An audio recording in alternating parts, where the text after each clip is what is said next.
我有話要說。有一天，狐狸說：如果我是你，才不相信松鼠說的話呢。它很愛說謊，你可以看到謊話從它的額頭冒出來。它竟然敢說自己在水族箱裏養了一頭大鯊魚。熊說：有事別去拜託蜥蜴，他們太自私了，只會想到自己。如果他們給你一點恩惠，那是因為貪求你的回報。昨天，蠑螈想曬太陽，請蜥蜴讓出一點地方給他。蜥蜴回答說：好啊，只要。這時剛好颳起一陣風，接下來的我沒聽清楚。天曉得他跟人家要什麼？黃鼠狼說：我才不要去野豬家呢，看他的樣子就知道他的家一定很髒。麻雀說：真可惜啊，毒蛇的舌頭裂成兩半都不會說話了，它一開口，除了嘶嘶聲，什麼聲音也沒有。唐鵝說：我要是你，才不要跟鴕鳥一起吃飯呢，大家都說它很健忘，不是把鹽當成糖，或是忘了你家的地址，就是把送給甲的邀請卡送給了乙。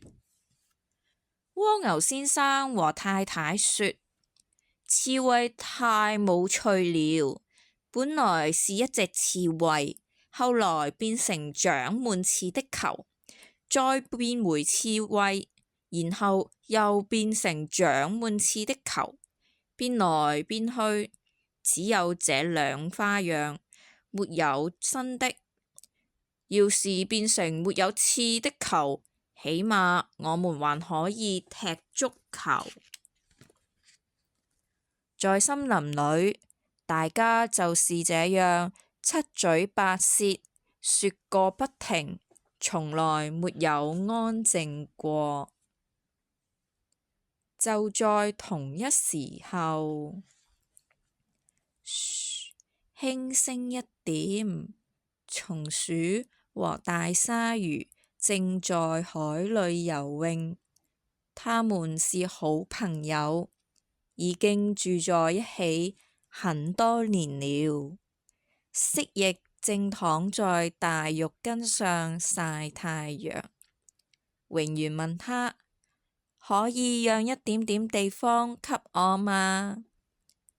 蜥蜴客客氣氣地回答：好啊，只要一點點地方嘛，需要的話，這裏全部讓給你。野豬正在大掃除，把洗得香噴噴的床單拿到太陽底下曬，把玻璃杯擦得亮晶晶，把浴室的瓷磚磨得閃閃發光，然後敲一個水果批，打電話邀請樹蛙來家裏吃晚餐。他偷偷愛上了樹蛙。樹蛙回答說：我準時7點到，然後穿上最美的禮服，還戴上珍珠頸鏈。他也偷偷愛上了野豬。就在今天晚上，告訴對方心中的秘密吧。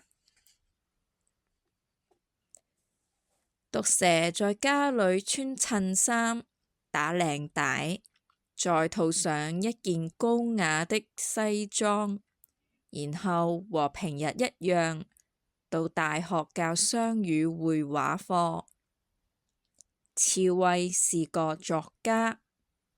他正想寫一個新的故事，非常專心，因為太過專心了，他變成一顆球，一顆裡面裝了很多故事的球。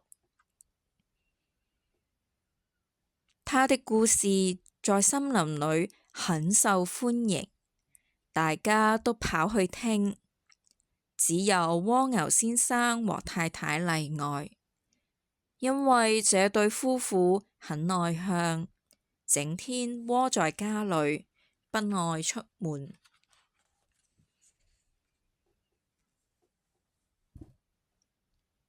說到我，烏鴉，哦，對不起，我有急事，我剛剛收到鴕鳥的邀請卡，邀請我去參加他主辦的野餐。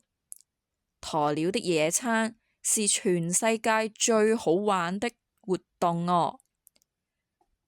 可是邀請卡上寫着：親愛的黑鳥，請來參加我的野餐。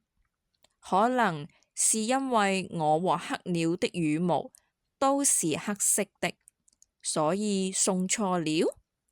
不管怎樣，我的動作可得快一點，不然黑鳥就沒辦法參加了。這樣我怎麼對得起他？烏鴉趕去黑鳥家，邀請他一起去。鴕鳥的野餐很特別，參加的動物越多就越好玩。最後來了好多好多的動物，大家都玩得開心極了。我有話要說。作者：克麗斯汀·貝雷摩，插圖：羅密娜·馬球尼，翻譯：阿比，出版：文林出版有限公司。